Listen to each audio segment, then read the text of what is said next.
ഇന്ന് ഞാൻ തയ്യാറാക്കുന്നത് രാവിലെ സമയക്കുറവുള്ളപ്പോൾ വളരെ എളുപ്പത്തിലും പെട്ടെന്നും തയ്യാറാക്കാൻ പറ്റിയ ഒരു വിഭവമാണ്.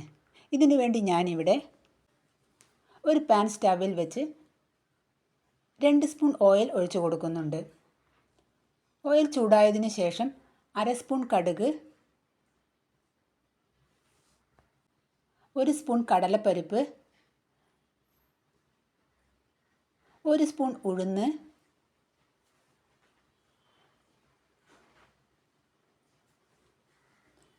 1/2 ടീസ്പൂൺ ജീരകം ഒന്ന് ഇളക്കിയെടുക്കാം. പിന്നീട് ഇതിലേക്ക് ഒരു പച്ചമുളക് ചെറുതായി അരിഞ്ഞതും, ഒരു സവാളയുടെ പകുതി ചെറുതായി അരിഞ്ഞതും, ചെറിയ കഷ്ണം ഇഞ്ചി ചെറുതായി അരിഞ്ഞതും, കുറച്ച് കറിവേപ്പിലയും, ആവശ്യത്തിന് ഉപ്പും വീണ്ടും ഇളക്കിയെടുക്കുന്നുണ്ട്.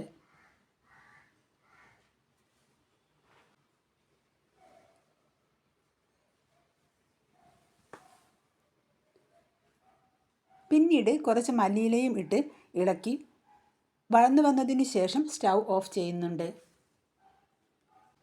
താളിപ്പ് ഇവിടെ റെഡിയായിട്ടുണ്ട്. ഇനി മാവ് റെഡിയാക്കാം. അതിനുവേണ്ടി ഒരു പാത്രത്തിലേക്ക് 1 കപ്പ് ഗോതമ്പ് പൊടി ഇട്ട് കൊടുക്കുന്നുണ്ട്.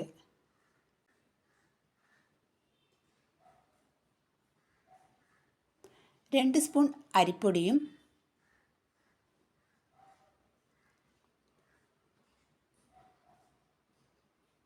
പാകത്തിന് ഉപ്പും,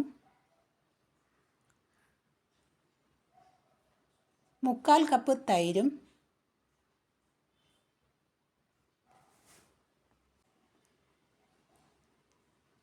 അരക്കപ്പ് വെള്ളവും ഒഴിച്ച് മിക്സ് ചെയ്തെടുക്കുന്നുണ്ട്.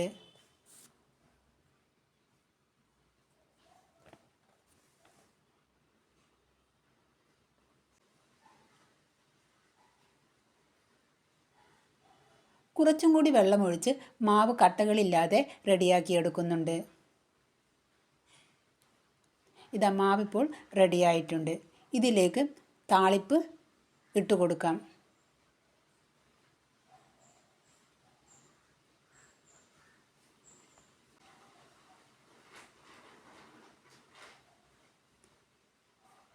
വീണ്ടും മിക്സ് ചെയ്തെടുക്കുന്നുണ്ട്.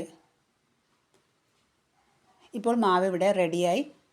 പാൻ സ്റ്റവിൽ വെച്ച് ചൂടായതിന് ശേഷം ലോ ടു മീഡിയം ഫ്ലെയിമിൻ്റെ ഇടയിൽ വെച്ച് ഒരു തവി മാവ് ഒഴിച്ചു കൊടുക്കാം. മീതെ ഒന്ന് പരത്തി കൊടുക്കാം.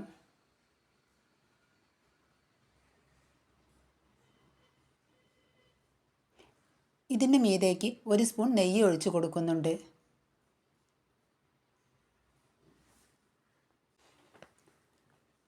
ഒരു സൈഡ് വെന്ത് കഴിഞ്ഞാൽ തിരിച്ചിട്ട് കൊടുക്കാവുന്നതാണ്.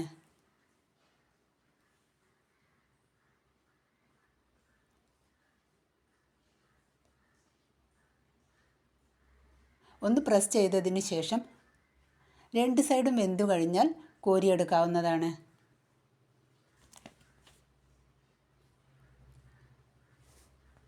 ഈ ദോശ ചട്നിയുടെയും ഇറച്ചിക്കറിയുടെയും അല്ലാതെയും കഴിക്കാൻ സൂപ്പർ രുചിയാണ്. എല്ലാവരും ട്രൈ ചെയ്ത് നോക്കണം.